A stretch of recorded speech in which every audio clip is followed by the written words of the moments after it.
Hi, I'm Mike Damergis for RotoExperts.com and the Xlog.com. That's THEXLOG.com. And back in the throne is himself, Scott Engel, the king. Welcome back, Scott. How have you been since your last hiatus? It's been pretty good. I'm never on hiatus, man. There's always something going on. Basketball, football, the Super Bowl, baseball's around the corner. Hey, the Daytona 500's February 26th. You love your NASCAR, don't you?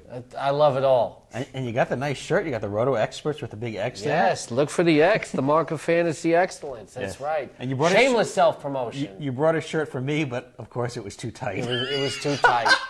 Actually, I thought it was going to be too big, but, I never know with you. You need the extra. Short and wide. It's like short and portly. Yeah. I've got to go to a big and tall shop for this guy. I don't know why. Well, speaking about big and tall, we got the Super Bowl 46 coming up, and it's the New York Giants against the New England Patriots. How about that? Kind of a surprise for some people that the Giants are in the Super Bowl, finished the year 9-7, but not a surprise that the Patriots are there. Well, it's always about who gets hot in the postseason, Mike. Do you know that the Patriots of 2003 were the last team to win the regular season title and advance to the Super Bowl? So it says a lot, about what can happen in the playoffs. And no team since then has won the regular season title. We've seen the Packers get knocked out. But the Patriots are playing like true champs again, especially Tom Brady, the way he's spreading the offense out, getting rid of the ball quickly, and that's a key against the Giants' pass rush. Getting rid of the ball quickly, but can the Giants do what they did in 2007? There's a different team than they had in 2007. Now they have Jason Pierre-Paul, and they can mix things up even more up front. Well, let's look at how different they are. First off, on the defense, I don't think the defense is as good, especially you take away Michael Strahan's not there, Antonio Pierce isn't there. I don't think the linebacking core is not as good. It's a different defense. I think the defensive line is stronger, although they don't have that anchor star like a Michael Strahan. They're weaker in the secondary, I think. The key for them this game, though, is the same key as it was 4 years ago. Hit Brady and rattle him, affect his timing. But Brady, the way he's playing right now, he's getting rid of the ball so quickly and he's so on point. I think it might be harder for the Giants this time around to do that. My one concern with the Giants, again, is not having that big linebacker. Antonio Pierce was a monster in 2007. I know Michael Boley's been great, but I think Antonio Pierce during that run was pretty incredible. And, of course, they have Jason Pierre-Paul to make up Michael Strahan not being there. I don't know how much the linebacking core is a concern. It's solid. Blackburn, who's been hurt, has been playing good. Boley's been playing good. They've been playing better as a unit. So, again, it's not like that defense where they don't have the Williams, of course, star. who had the big strip in the punt last week, too, he's as well. A special teamer, like a 6th-round pick. But, you talk about that linebacking core. The Giants' front seven is not as star-studded as it was in 2007, maybe in terms of those anchor stars, but you still got some big names there. It's still a formidable front seven. It's still a key to the game. The weakness is in the secondary. If Brady can get rid of the ball quickly, there's so many ways that they can hurt the Giants in that secondary. Now, these teams played each other in Week 9, and Brady got picked off twice, but he threw for over 340 yards. It basically came down to Eli Manning driving down the field with the late touchdown pass, the 15-yarder to Jake Ballard. Yeah. This is what this game is going to come down to. It's going to come down to which quarterback may have the ball last. Now, you talk about up front, the Patriots don't run the ball all that consistently. Really? Jarvis Green I didn't notice that. Ben Jarvis Green Ellis, please hold. Please hold. Ben Jarvis, Law firm. Ben Jarvis Green Ellis, good game against the Ravens in the AFC Championship, but not consistent.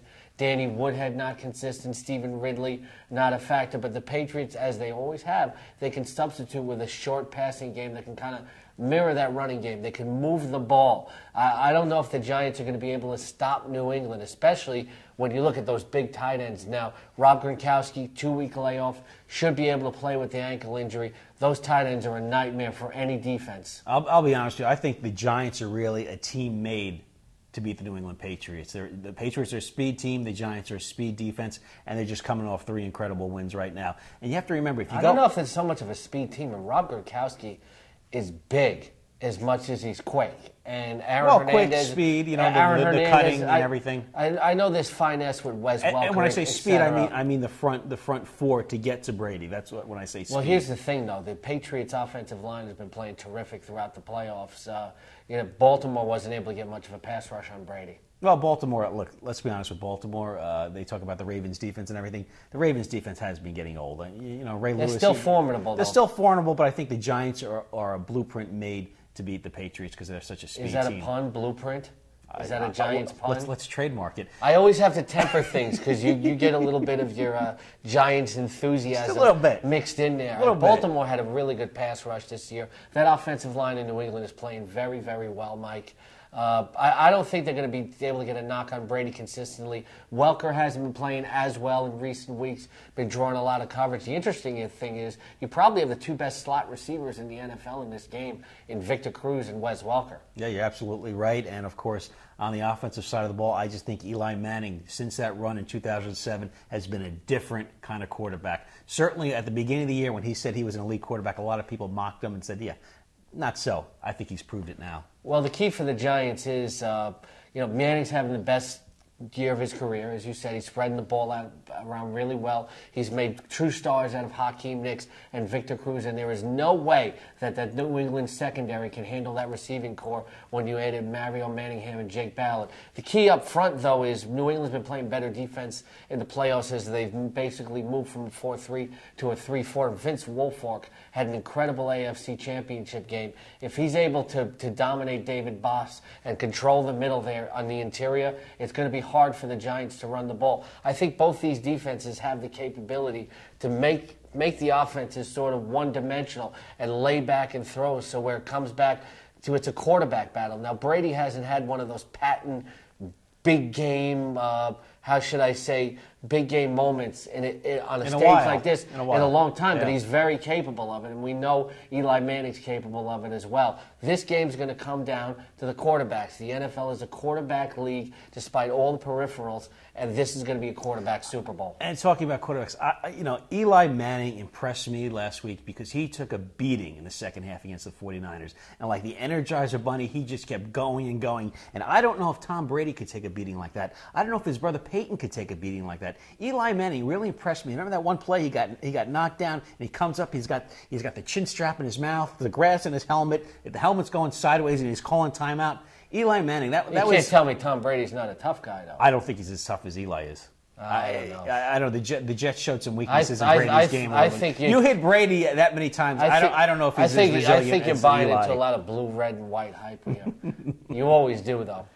Maybe so. I was right on the money when we had Tiki sitting right here. I said final score: Giants 21, 49ers 17. I don't How about remember, Scotty boy? Yeah, but Scotty your Broncos prediction wasn't. Yeah, I just want to go contrast to you. Yeah, contrast to me. Okay, my final score prediction for Super Bowl 46.